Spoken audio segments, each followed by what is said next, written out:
Assalamualaikum warahmatullahi wabarakatuh. Saya Ihsan Azizi Gifari. Di sini saya akan menjelaskan terkait dua jurnal yang dimana membahas tentang komunikasi intrapersonal dan interpersonal.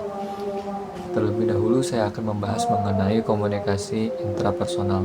Apa yang dimaksud dengan komunikasi intrapersonal tersebut? Nah, komunikasi intrapersonal ini merupakan komunikasi yang dimana dilakukan oleh satu orang atau satu individu, yang dimana individu ini berperan sebagai komunikator dan juga komunikannya itu orang yang mengirim pesan serta menerima pesan. Mungkin secara sederhananya adalah ketika seorang tersebut sedang berimajinasi atau bahkan sedang uh, berbicara lewat dalam hati.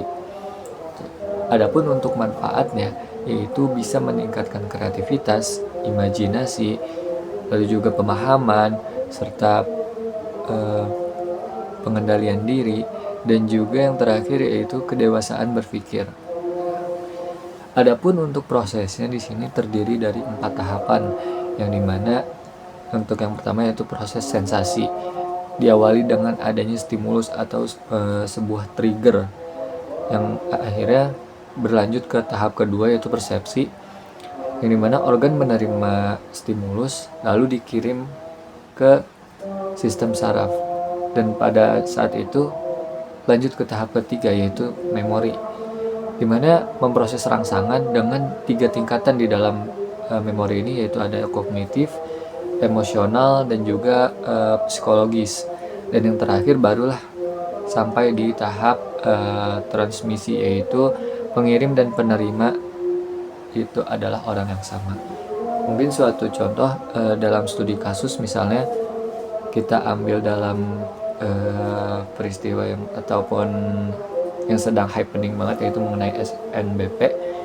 Suatu contoh, ada seorang siswa yang sedang mengikuti SNBP lalu dia ditolak, dan pada akhirnya dia harus mencari cara lain untuk bisa masuk ke kampusnya yang diinginkan.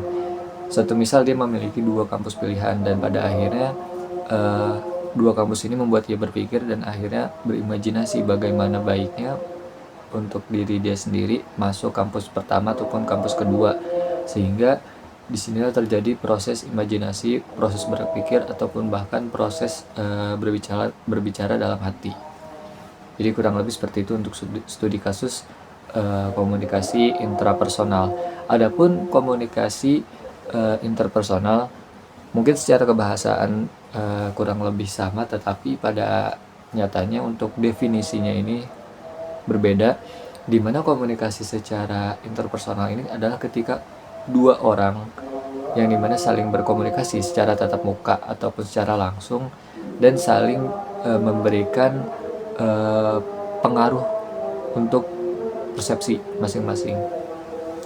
Adapun untuk prosesnya sendiri ini terbilang lebih sederhana, yaitu hanya dua arah, yaitu komunikasi bersifat dua arah, di mana kedua belah pihak bisa menjadi komunikan maupun komunikator, penerima pesan ataupun pengirim pesan. Nah, adapun untuk studi kasusnya secara simpelnya yaitu ketika dua orang yang sedang melakukan negosiasi dalam membeli barang ataupun menurunkan harga. Nah, keduanya ini akan sama-sama memberikan pesan untuk menurunkan harga ataupun bahkan menaikkan harga, sehingga sampailah nanti pada saat dimana harganya ini bertemu di titik tengah, yang dimana keduanya sama-sama bersepakat untuk membeli dengan harga tersebut ataupun bahkan menjual dengan harga tersebut, sehingga itu pun sesuai dengan definisinya, di mana kedua belah pihak ini dapat berperan sebagai komunikator ataupun komunikan, sebagai orang yang mengirim pesan dan juga menerima pesan secara langsung, dan itu terjadi dengan komunikasi yang bersifat dua arah. Jadi kurang lebih seperti itu untuk perbedaannya sendiri.